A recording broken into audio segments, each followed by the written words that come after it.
Então, meu povo, estamos de volta aqui no canal Ler Vicia. Eu sou o Rubens e vocês estão em mais um vídeo do nosso quadro Mês Nerd, que a gente está dedicando todo esse mês de maio a falar de obras de ficção científica, fantasia e quadrinhos.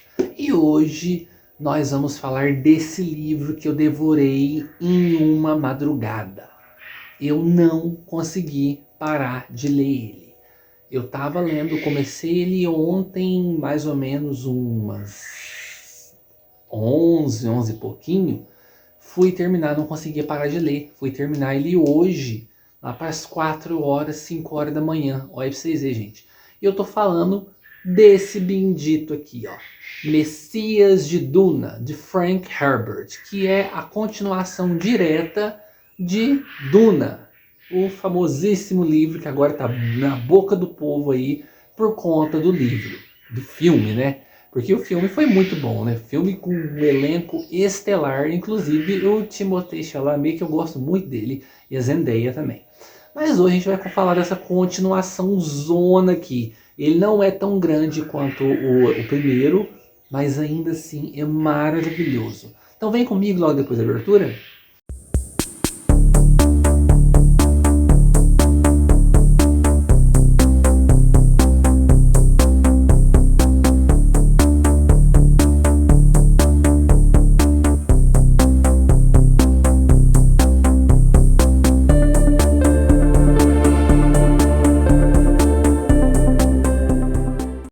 Pois é, gente, vamos falar de Duna, Messias de Duna, continuação de Duna, de Frank Herbert. Essa aqui é a edição, então, de luxo, capa dura, lançado pela Aleph. Vou mostrar aqui de pertinho para vocês verem.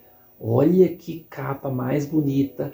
Lá no finalzinho aqui vocês veem, então, o trono do imperador, né? E aqui vocês veem a guarda Fremen. Aqui vocês vão ver um membro da guilda, um navegador da guilda e outros apoiadores desse navegador da guilda contra o imperador e o seu salão gigantesco. Povo, isso aqui é uma obra de ficção científica maravilhosa. Vocês podem ver que ele é mais pequeno. Essa edição tem 280 páginas, sendo que as últimas 10 páginas é um apêndice, um glossário, com todos os termos para você ter uma ideia do que é, né? Porque Duna... Aí, ó, a Galadriel já está fazendo parte do vídeo aqui já.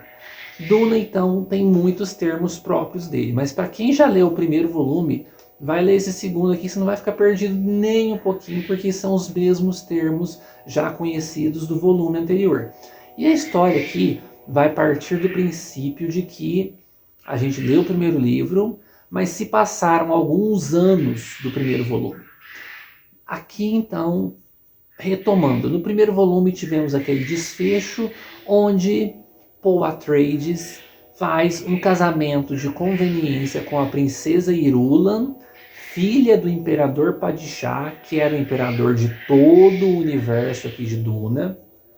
E ele faz esse casamento por conveniência, mas ele tem como a verdadeira esposa dele mesmo a Chani, ou a Shani, depende da forma como você pronuncia ela, o nome, que é então a garota Fremen que ele tem contato desde o primeiro livro. E ele faz esse casamento de conveniência, né, Galadriel? Né, Galadriel? Né, Muniné? Para poder então ascender ao trono de imperador. Ele faz toda aquela tramóia, como você lê no livro lá, ele realmente ascende. E aqui nós vamos acompanhar a história a partir de 10 anos após o final do primeiro livro. E aqui então, o Paul Atreides já fazem 10 anos que ele está no governo, que ele já está sendo imperador de todo o universo, e ele tá num ponto que ele tá naquele... Sabe quando o governo dele... Digamos que ele comanda o governo dele com punhos de aço. Porque agora, como ele é o imperador total, ele controla então a especiaria, que parte do planeta Arrakis, ou como eles chamam, o planeta Duna, que é o planeta natal dos Fremen. E o princípio de tudo para a ascensão de Paul Atreides como o Messias, né? O Muad'Dib, tem vários nomes que você pode colocar para ele. Tem o Muad'Dib, tem o... Olha, agora eu tô esquecendo. Tem um monte de nome, gente, que eles chamam ele. Tem o Muad'Dib, tem o Mahdi, tem o... Olha, eu tô pesquisando aqui no glossário para lembrar os nomes dele. Olha que essa noite eu acabei de ler o livro e estava falando assim, eu consigo lembrar dos nomes tudo dele. Tem o Shao Hulud também, que é um dos títulos que eles dão para ele. Vários títulos que vão dando para ele, então, como forma de soberania, como forma de Messias, porque ele não é um cara comum, ele não é um rapaz comum. Kwisatz Haderach, esse tipo de coisa. Então, ele é esse imperador que tem esses poderes. A Galadriel tá deitadinha aqui, ó, ela gosta de deitar aqui, quando eu tô sentado lendo ou quando eu tô gravando vídeo. E ele tem certos poderes de pré-cognição, ele consegue ver o futuro, ele consegue ver diversas linhas futurísticas de como os rumos da história vão se tomar. Ele tem o treinamento das Bene Gesserits, que são as bruxas desse reino aqui, deste universo aqui, que elas têm o poder então da voz, que através de um comando específico elas fazem com a voz, elas conseguem dominar pessoas a fazerem as vontades dela. Então ele tem treinamento das Bene Gesserit e ele tem treinamento de Mentat, que é aquele tipo de ser, é um ser humano, só que ele consegue fazer cálculos matemáticos assim quase que computadorizados somente pela mente dele. Então ele tem vários treinamentos, além dele ser então o profeta, o Messias, que vai trazer então a glória de Duna. E qual que era essa glória de Duna? Era então Duna se livrar de todo esse deserto, porque Duna é a escassez de água pura. Então, nesse reinado, ele começa a fazer então essa profecia acontecer. Ele começa a fazer com que a água comece a retornar para o planeta Arrakis, para o planeta Duna. Né, Galadriel? Né, meu bem? Só que, como ele começa a fazer isso, quando ele começa a fazer isso, algumas coisas começam a acontecer, porque todo o planeta, toda a forma como o planeta começa a mudar. E como consequência disso, nós temos então os vermes da areia. Eu esqueci o termo correto que utilizam para esses vermes da areia. É os Shai-Hulud. Eu acho que é os Shai-Hulud mesmo. Deixa eu só confirmar aqui, mas se eu não me engano, é os Shai-Hulud mesmo.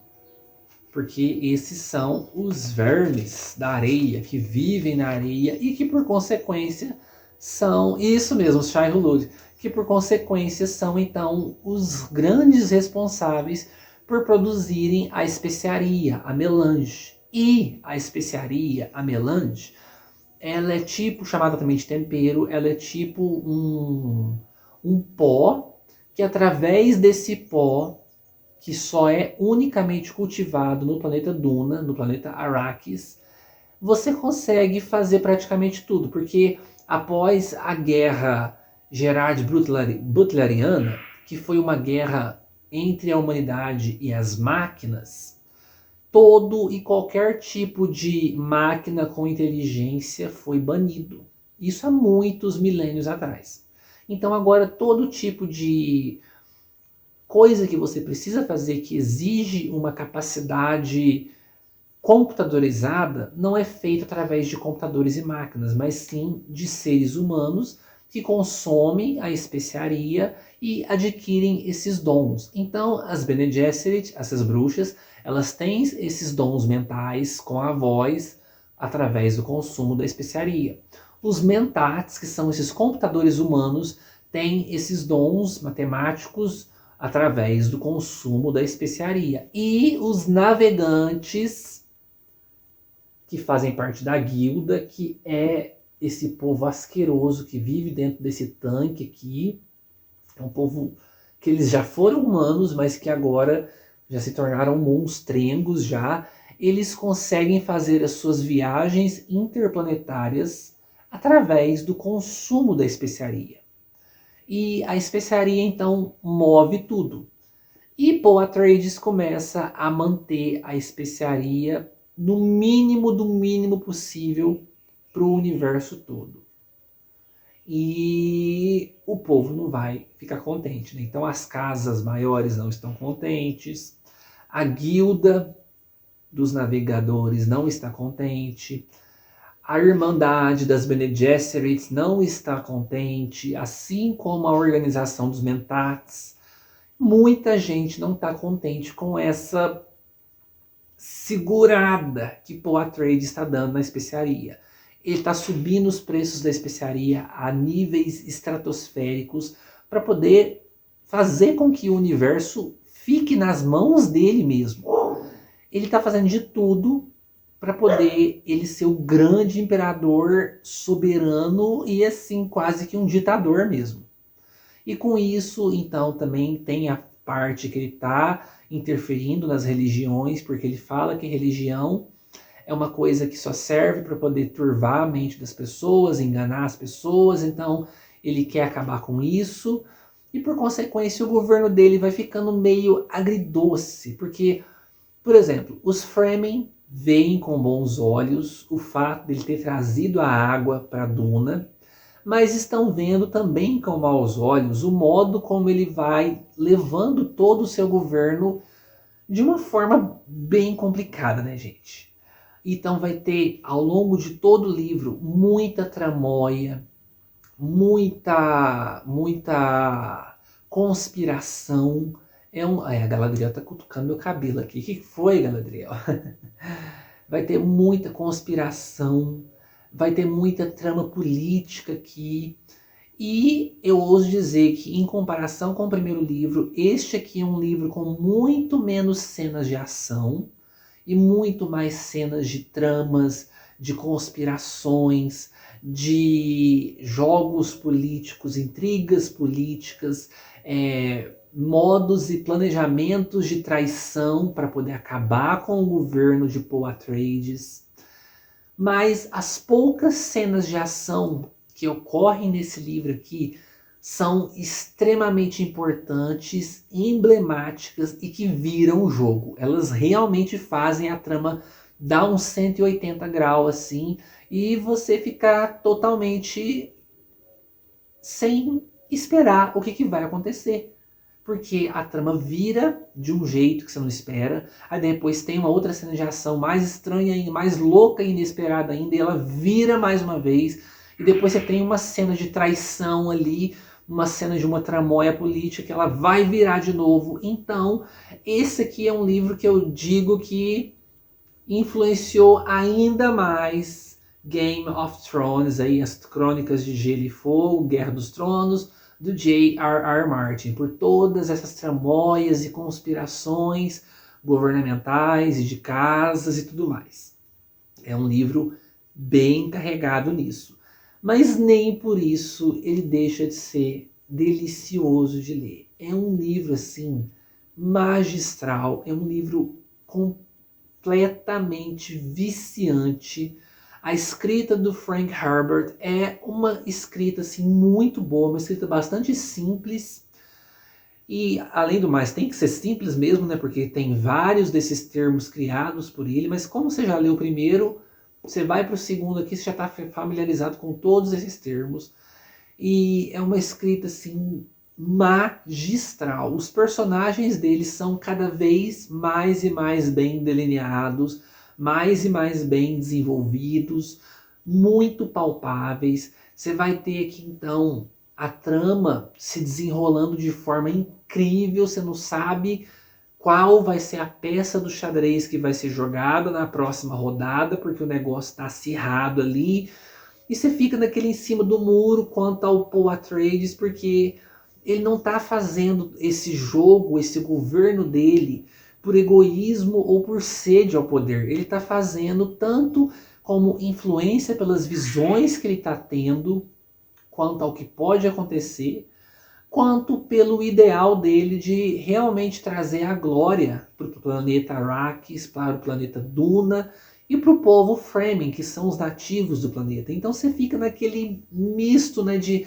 ele é um personagem que ele é complicado, ele está tomando decisões difíceis, mas ao mesmo tempo ele é um personagem que ele é crível, porque ele está fazendo tudo aquilo por uma coisa que ele realmente acredita que é boa. E você chega a acreditar nele também, porque você vê, vendo pelo ponto de vista dele, pelas visões dele, pelos ideais dele, que o que ele está fazendo ali realmente é bom para o planeta que ele jurou proteger desde o primeiro livro, como o Messias, como o Kwisatz Haderach, como o Muad'Dib, como o Shai-Hulud e vários outros nomes que ele vai tendo então como o grande Messias. E é um personagem extremamente complexo, muito bem desenvolvido, muito rico, assim como vários outros personagens aqui. A Shani também tem muito desenvolvimento de personagem, muito desenvolvimento assim de suas características. A irmã dele, que olha, eu esqueci o nome dela, gente do céu. Gente, como que é o nome da irmã dele? Que ela aparece no final do primeiro livro.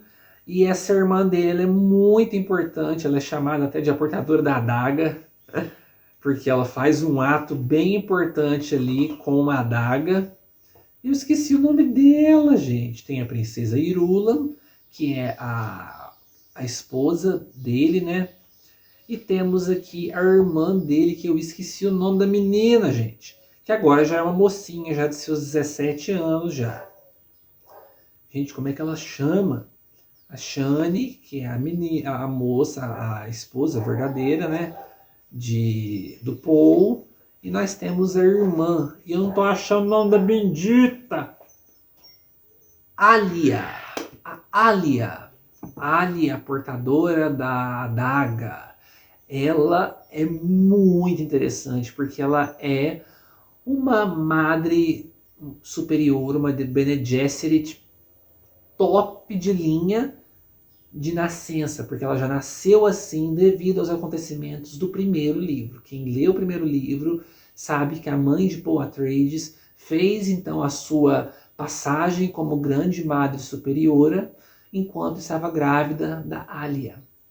E a Alia já nasceu com todos esses dons de madre superiora sem ter feito a passagem ritualística. Então, ela é muito intrigante.